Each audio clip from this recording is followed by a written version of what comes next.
Hello, parents, and welcome back. I had an interesting conversation with a teenager a couple of months ago, and we were talking about marriage. And she said she thought that people should it should be a legal requirement for intending couples to get a psychiatric evaluation before they got married.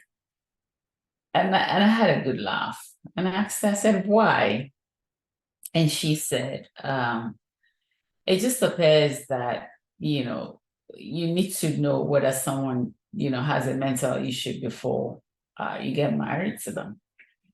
And I said, does it appear to you as if, they do, the ones you've seen? I said, yes, that, people just go crazy on each other. And and so we had quite a bit of a long talk about it. And she said, and I said to her that perhaps, perhaps it's actually the marriage itself that makes them crazy, or what's going on in the marriage that they're not able to handle very well. That's that's making them seem crazy. Because I know at some point before I eventually left my marriage that I felt like I was going crazy, you know, and if I had taken a mental or psychiatric evaluation before getting married, I would have totally passed, you know.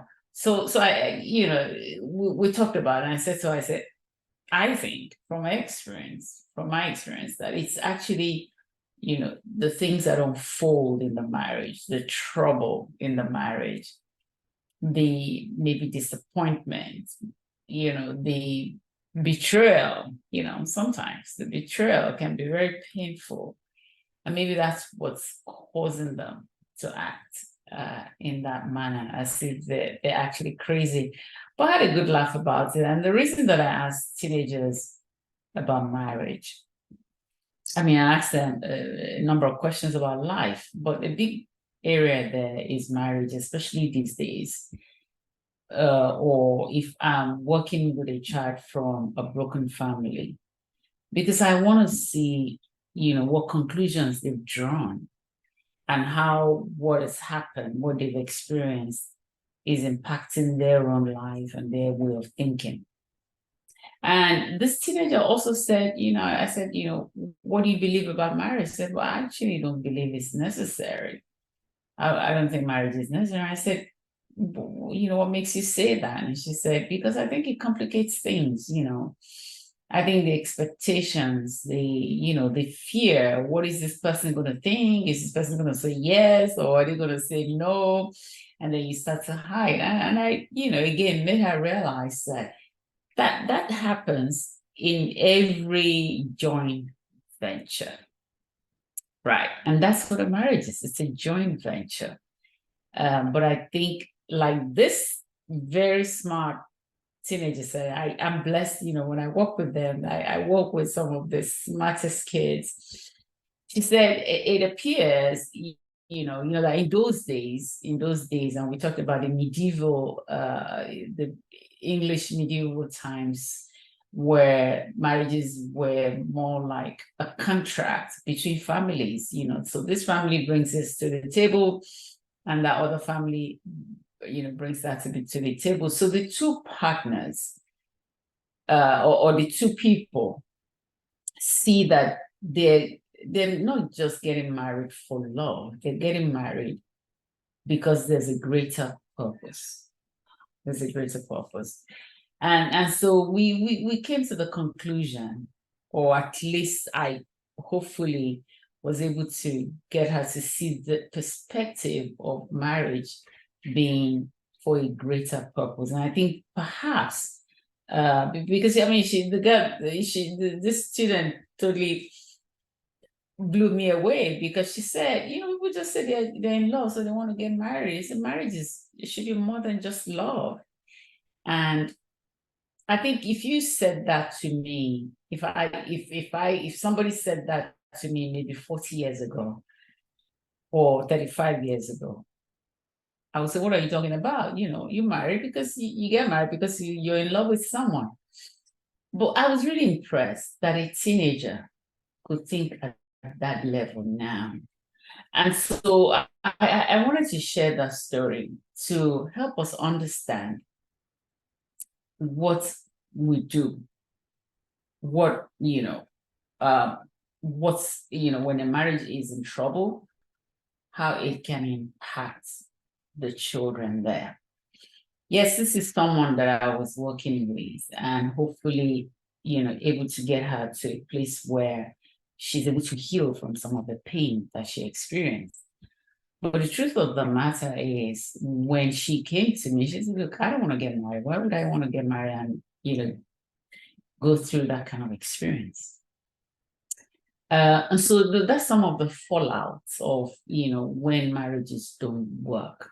Obviously, we have some very beautiful marriages. I have friends that have, wonderful marriages, but sometimes it doesn't work. And it's not just in the world alone. It happens just as much as it happens in the world, in the church, unfortunately. So it has to be something more than, it has to be what's going on in marriages that is making it not work, has to be more than what religion can solve. And this is what this young teenager was talking about. I said, people need to be educated. They need to be enlightened, about marriage. I mean, when she said they need to take psychiatric evaluation, and we began to drill down, that's what she said she meant. That people need to, they should ask them. He said there should be a coach to ask them, a counselor, professional person, licensed, those are her words, licensed professional, not just something they get in church where there's all that emotion and all of that. This is a licensed professional should get involved and ask them some very tough questions that they're not going to ask themselves. I said, you're so right, because when people are in love, what love tends to do, and the reason we have that phrase, love is blind, is because love tends to, the emotion of love, the passion of love tends to suspend the thinking, the rational thinking. So I have not seen anyone in love that is able to think rationally. Usually the thinking is done before you get into it. And that's why I love working with young people, because I equip them to think in a way that is rational, that is lateral, so they're able to think of pros and cons. Why am I really doing this? What is my intention? What is my motive for taking this decision or for wanting to do this? Because when they do that, then they're able to see who they really are in that situation, and they see who the other person is in that situation. But I mean, the essence, like I said, of sharing this story is to help us understand the impact. I want to say one more thing about the impact of, I don't want to say bad marriages, just say broken marriages on the children within the marriage.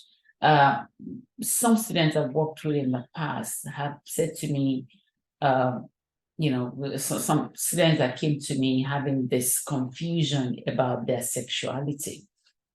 And when we began to drill down, and there are a couple of girls who said they believe that they were lesbians, right? And that's one of the reasons they were working with me. And so we began to drill down, say, why do you feel like you're a lesbian? Because we have to understand the decisions that the world is pressuring our children to make are often based on the weakness they perceive, the weakness in the society. So two of these particular girls that I worked with in the past who felt that they were lesbians, when we began to drill down,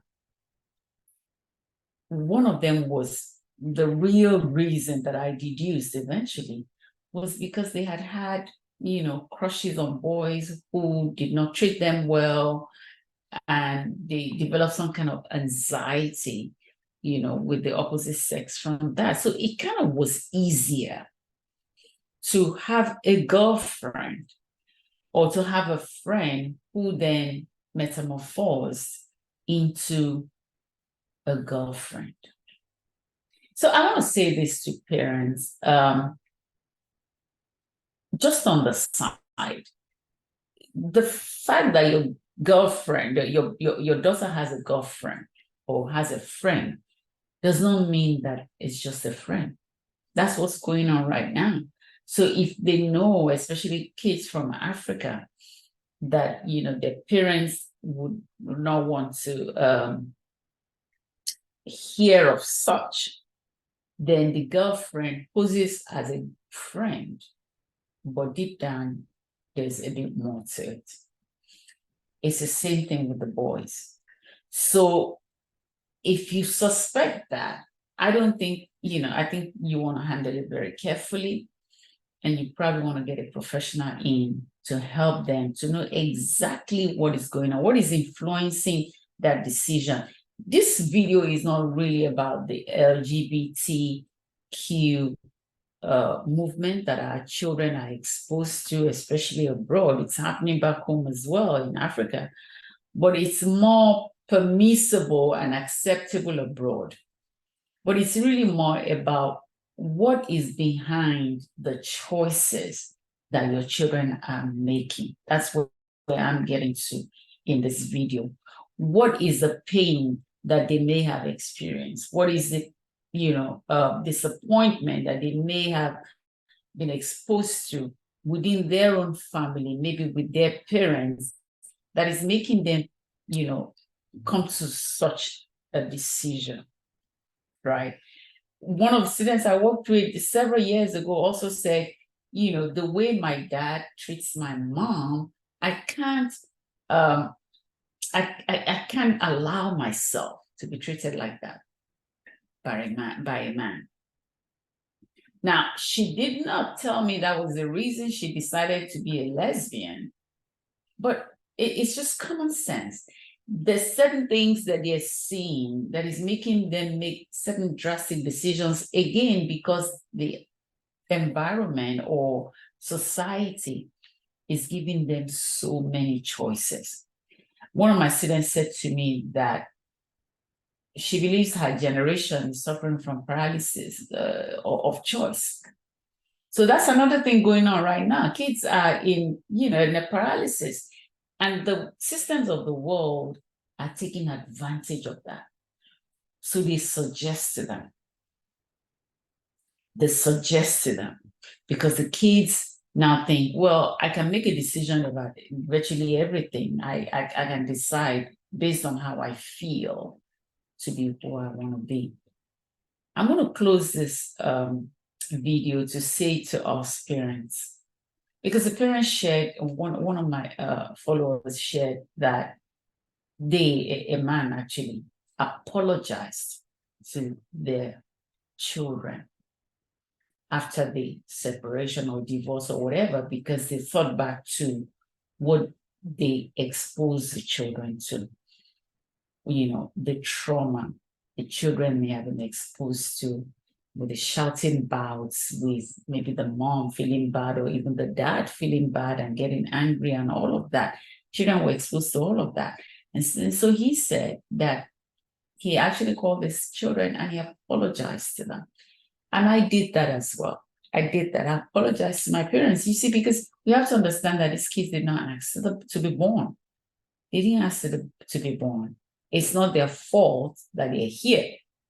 So if we bring them here and for some reason we fail them, and you will say, how? You failed. If your marriage failed, then you failed your children, because that was not part of the deal. You know, they had a deal for husband and wife. They had a deal for father and mother to be together. So if that deal is broken, for whatever reason, they need to receive some sort of apology, some explanation, some apology, and by all means, get them some help, someone a professional to talk to help them break things down. So I'm closing to say, apologize to your children. Apologize to your children if you wronged them, if you've exposed them to, hot banters between you and your husband or between you and your wife, arguments that children should not experience, should not overhear, words that they should not hear between their mom and their dad. You need to apologize so that healing can begin in that. So that, I remember with my mom, we both were crying. When our kids, I said, why didn't you leave him? Why did you let us experience this kind of pain?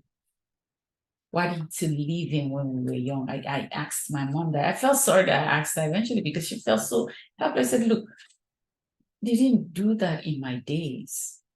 We didn't do that. I had nowhere to go to. So for whatever reason that you're still in your marriage, or you could not leave, or your children have been exposed to just some very toxic conversations, experiences, please apologize to them so the healing can begin. All right. Thank you for listening today, and God bless. Happy parenting.